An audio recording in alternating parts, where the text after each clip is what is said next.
તો હેલો વિદ્યાર્થી મિત્રો, આજે આપણે એક નવા વિડીયોની સાથે આવ્યા છે.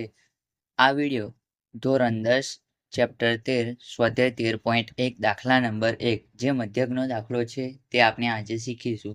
તો ચાલો, વિદ્યાર્થીઓના એક સમૂહ દ્વારા તેમના પર્યાવરણ જાગૃતિ કાર્યક્રમ ભાગરૂપે એક સર્વેક્ષણ હાથ ધરવામાં આવ્યું.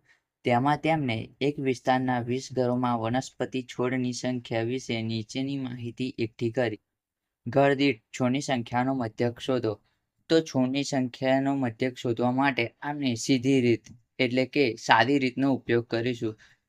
તેનું સૂત્ર x બાર બરાબર sigma fi xi upon sigma fi. સિગ્માનો મતલબ સરવાળો થાય. તો ચાલો હવે આપણે દાખલાની શરૂઆત કરીએ. સ્વાધ્યાય 13.1નો દાખલા નંબર 1, જેમાં મધ્યક શોધવાનો છે એટલે કે x બાર. તો છોડની સંખ્યા તેને આપણે વર્ગ કહીશું. ઘરોની સંખ્યા આવૃત્તિ કહેવાય, જેને fy વડે દર્શાવવામાં આવે છે. હવે 0 થી 2, 0ને ઉધ્ધસીમા કહે છે અને 2ને અધસીમા કહે છે. જો સૂત્ર x બાર બરાબર sigma fi xi upon sigma fi. તેનો મતલબ એ કે fi xi નો ગુણાકાર. તો હવે fi xi ના ગુણાકારનું કોલમ આપણે શોધીશું. તેના માટે આપણી પાસે xi હોવો જોઈએ. હવે xi શોધવા માટે આપણે ઉધ્ધસીમા વત્તા અધસીમા ભાગ્યા 2 કરીએ તો આપણને xi એટલે કે મધ્ય કિંમત મળે. હવે 0 થી 2 ની વચ્ચે 2નો ગાળો છે એટલે કે 2નું અંતર છે. તો મધ્ય કિંમતમાં 2નું જેમ અંતર ઉમેરતા જઈશું તો આપણને મધ્ય કિંમત મળશે. અને તેવું ન કરવું હોય તો ઉર્ધ્વસીમા વત્તા અધસીમા ભાગ્યા 2 તેવું કરીએ તો આપણને મધ્ય કિંમત xi મળે. તો ચાલો મધ્ય કિંમત xi નો કોલમ બનાવીએ. તો 0 વત્તા 2 ભાગ્યા 2 બરાબર 1.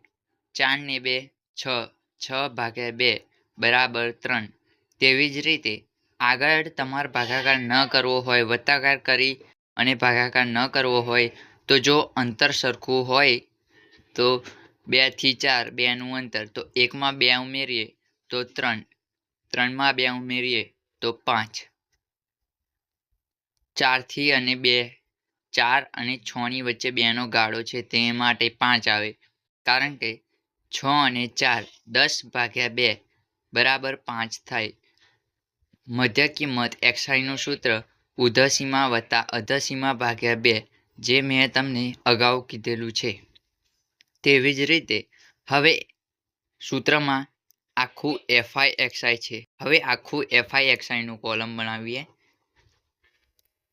fi xi ના કોલમ માટે આપણે fi અને xi નો ગુણાકાર કરીશું તો સિગ્મા અને તેનો સરવાળો કરીશું તો સિગ્મા fi xi મળશે.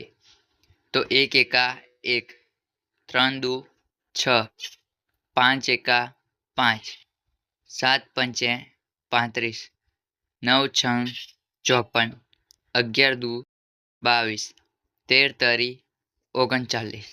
હવે આ બધાનો સરવાળો એટલે સિગ્મા fi xi 162 મળ્યા fi xi ના કોલમનો સરવાળો કરતા.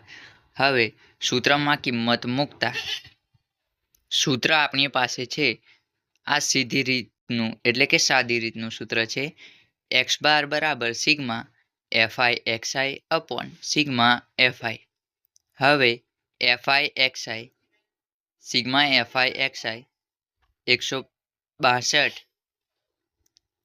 સિગ્મા fi xi 162, પછી સિગ્મા fi. સિગ્મા fi ના કોલમનો સરવાળો સિગ્મા fi બરાબર 20. હવે 162 ભાગ્યા 20 કરતાં આપણને x બાર બરાબર 8.1 મળે. હવે આપણે લખીશું ઘર દીઠ છોડની સંખ્યા 8.1 થાય.